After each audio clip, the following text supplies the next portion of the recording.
Muy buenos días a todos. Hoy día, como ya había comunicado en diferentes artículos, hablaré sobre la propuesta de ley que ustedes han leído o de la cual se han informado. Ahora, prácticamente esta propuesta de ley es nuove norme per la promozione del regolare soggiorno e dell'inclusione sociale e lavorativa di cittadini stranieri non comunitari. Y voy a explicarlo. Ahora, como ustedes espero hayan leído este parágrafo, esta propuesta de ley se compone de 8 artículos. Ha sido introducido en el 2007 gracias, digamos, al Partido de los Radicales Italianos y otras asociaciones que iniciaron la campaña llamada Ero Straniero, la unità che fa bene. Después fue depositada lógicamente al Parlamento como propuesta de ley, porque ya había cumplido, digamos, con el mínimo de firmas, pero por la situación política y social que ustedes seguramente han visto en televisión o en otros medios, los dos partidos, digamos, Cinque Stelle y Lega, no estaban muy interesados a continuar, digamos, esta propuesta de ley y había dado prioridad, lógicamente, a otros puntos. Bueno, digamos que después este año, en abril exactamente, fue de nuevo abierto y discutido en el Parlamento ya. Una vez que en abril, digamos, tomaron en mano esta propuesta de ley, fue, digamos, discutido y debatido ya en junio, que es uno de los primeros debates, digamos, para poder, digamos, arreglar o dar sus puntos de vista de cada parlamentario y de cada grupo. En este caso, digamos que ya hubo un primer debate. Ya se presentaron, digamos, en la comisión dos grupos, o sea, el primer grupo es de un grupo internacional sobre los inmigrantes, el segundo, los mismos grupos que organizaron esta campaña inicialmente, dando sus motivaciones por el que la propuesta de ley tenía que ser aprobada. Lógicamente, aún hay que hacer diferentes debates, diferentes acuerdos, diferentes observaciones que cada partido o que cada senador hace y que de todas maneras tiene que ser controlada y ver si es posible o no, digamos, lograr a completarla con el acuerdo de todos. Bueno, es uno de los primeros debates, una propuesta le puede durar incluso hasta 1, 2, 3, 4 años, pero seguramente ahora que ha cambiado la situación política y social, también puede cambiar este tipo de ley que ya por lo menos está siguiendo camino. Ya haber tenido una primera discusión, un primer debate y digamos la presentación también de otros dos grupos es ya importante. Entonces se puede continuar ya con este tipo de debate sobre esta propuesta. Les voy a mencionar rápidamente los 8 puntos, 8 artículos que están incluidos, digamos, en esta propuesta de ley del 2017 que está siendo ya debatida desde abril de este año.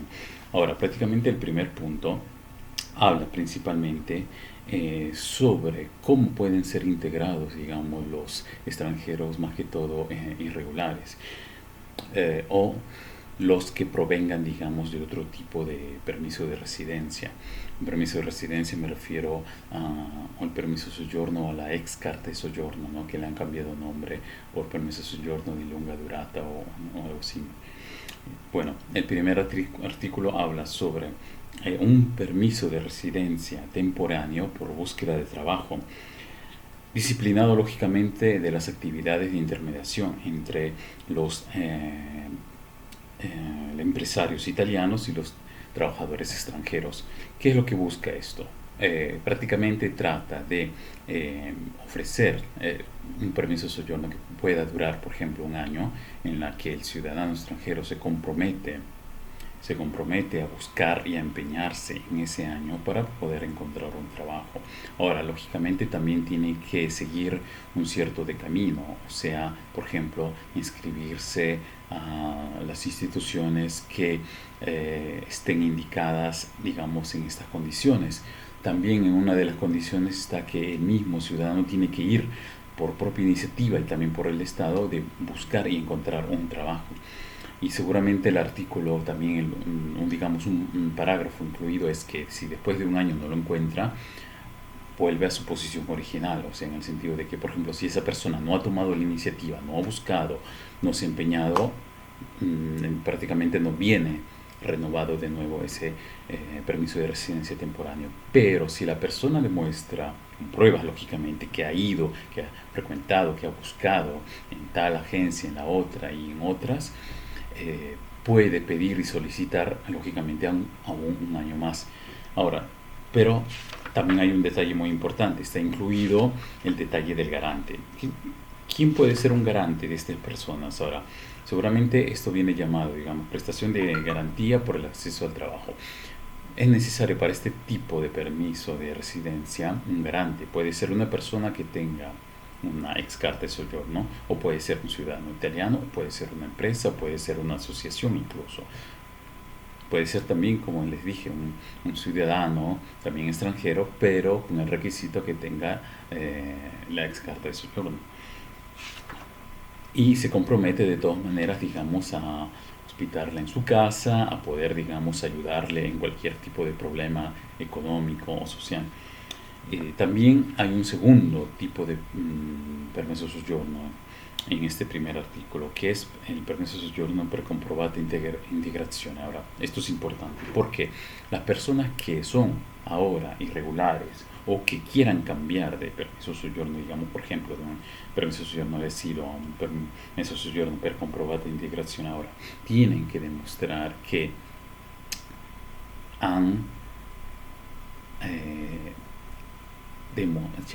han estudiado o han trabajado para la sociedad italiana. Por ejemplo, digamos que una persona se le venció un permiso de soggiorno estándar y que quiere solicitar este tipo de permiso de soggiorno. Entonces lo que tiene que demostrar es, por ejemplo, que haya frecuentado una institución donde haya estudiado el italiano, que haya hecho algún curso profesional, que haya hecho algún curso de lenguas, que haya trabajado para empresas italianas, o que también la última opción es también que no demuestre un legame, digamos, una unión con el país de origen.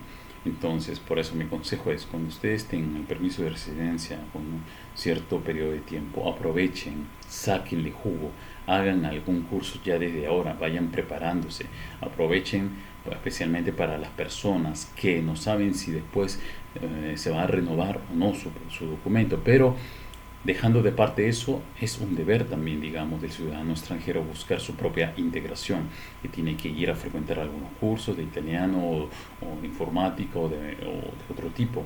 Pero en esta propuesta, si viene aprobada como ley, los requisitos serían estos para poder pedir este tipo de soggiorno, que haya demostrado, en pocas palabras, que ha buscado su propia integración por su propia también iniciativa, con sus medios, un curso, con los tipos de trabajo en agencias temporales italianas, también que haya estudiado el italiano y que tenga por lo menos un certificado de asistencia o de algún tipo mucho más avanzado. Sáquenle jugo por eso a su permiso soggiorno.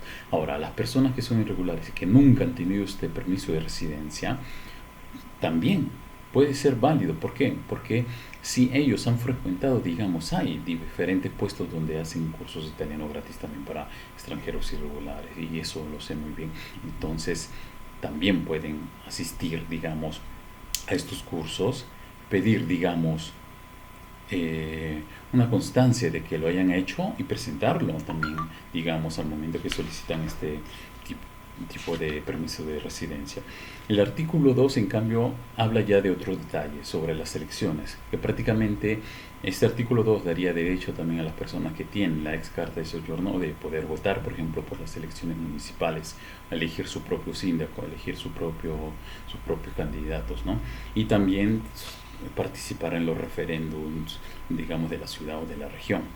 El tercer artículo habla sobre la liquidación de las pensiones, digamos, para las personas que ya desean regresar a su país. Si un ciudadano extranjero que ya ha seguido, digamos, un cierto camino y que quiere volver ya a su país de origen, de todas maneras este artículo permite proteger sus propios intereses sobre la pensión y que pueda de todas maneras gozarse hasta el máximo del 80% en su liquidación por los trabajos que ha hecho aquí. El artículo 4, en cambio, habla sobre la cancelación del número fijo de ingresos de los extranjeros. Ahora, este detalle también es muy importante. Como ustedes saben, se habla también de flujos, ¿no? y también se habla de cuotas de ingresos. Ahora, flujo como el que hubo en el 2012 es una solución temporánea, porque como decir, hubo un gran número de personas que no se podían administrar o gestir, digamos, o regular en poco tiempo.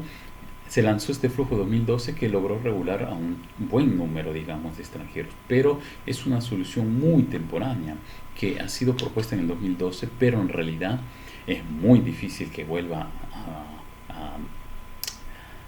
digamos, a ser propuesto en el Estado italiano, porque fue gestido, digamos, correctamente, pero fue muy difícil, digamos, administrar todo ese tipo de flujo siguiendo las leyes, las normativas italianas y con el poco personal que hay, digamos, en estos repartos.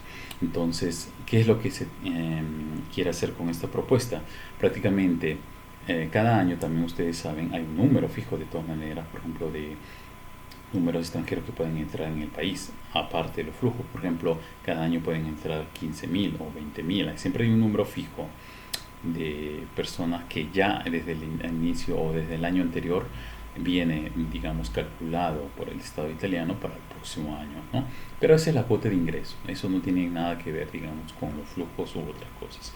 Ahora, para cancelar, digamos, este número fijo, lo que quieren hacer es cambiarlo por uno variable.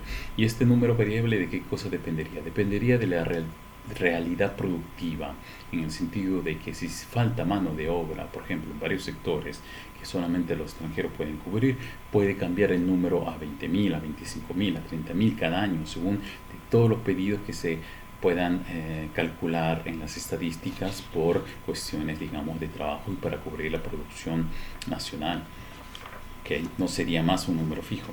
El artículo 5 habla, en cambio, siempre de lo que ya les había mencionado, pero es una conversión del permiso de residencia que tengan por pedido de asilo por el permiso de residencia por comprobada integración. En la comprobada integración ya se los expliqué qué cosa era.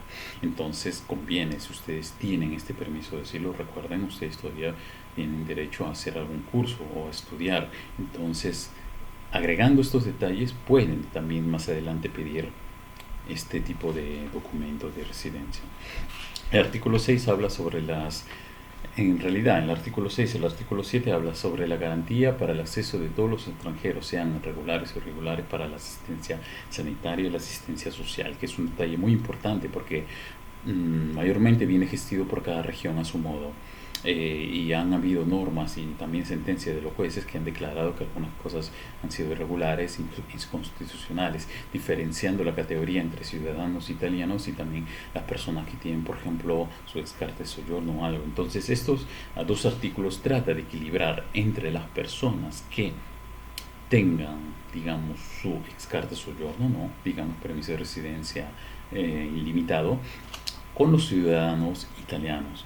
Entonces, para poder tener los mismos derechos sanitarios y sociales. Pero además, la asistencia sanitaria con esta propuesta de ley viene garantizado también a todas las personas regulares y irregulares,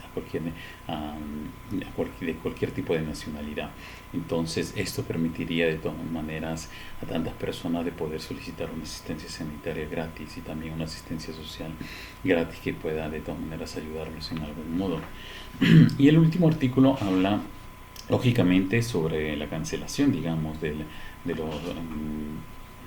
reato, digamos, de ingreso o por, digamos, hospitar extranjeros irregulares. Lógicamente, si esta propuesta de ley viene aprobada, no tendría sentido este tipo de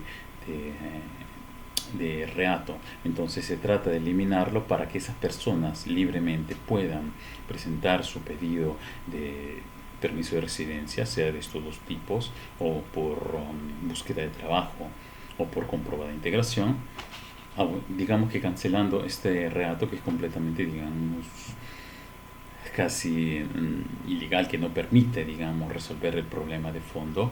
Se lograría de todas maneras ya empezar a regularizar a todas las personas que se encuentran presentes en el Estado italiano, cumpliendo estas condiciones. ¿Okay? Estos es el resumen, digamos, de los 8 artículos. Ahora, me han preguntado también en qué casos no se podría pedir estos tipos de permisos de residencias, eventualmente si esto se transforma en ley. Bueno, creo que ustedes ya lo saben y que no sería el caso de todas maneras de repetirlo, pero según lo que yo he leído también en otras directivas y en otros detalles, es que de todas maneras, si la persona tiene ya antecedentes penales graves o menores igualmente, no podría solicitar este permiso de residencia. Es muy importante que tengan sus detalles limpios, digamos, es uno de los detalles que también es muy importante. Y si pedirían, por ejemplo, el permiso de residencia también digamos, por búsqueda temporánea, tienen que buscarse de igual modo un garante que esté limpio, que no tenga ningún juicio y que no tenga ningún antecedentes penales o civiles registrados. Eso no provocaría que su pedido sea rechazado inmediatamente, ¿ok? Digamos que estos son los dos puntos. Lógicamente el tercero es, lógicamente, a personas que están, digamos, en la lista negra del Estado italiano por diversos motivos y que no podrían de todas maneras solicitar estos tipos de residencia. Bueno, eso es todo por hoy. Espero que les haya sido útiles estas informaciones. Cualquier comentario, cualquier novedad, pueden escribir y comentar y lógicamente lograremos hablar de mucho más detalles más adelante. Un saludo.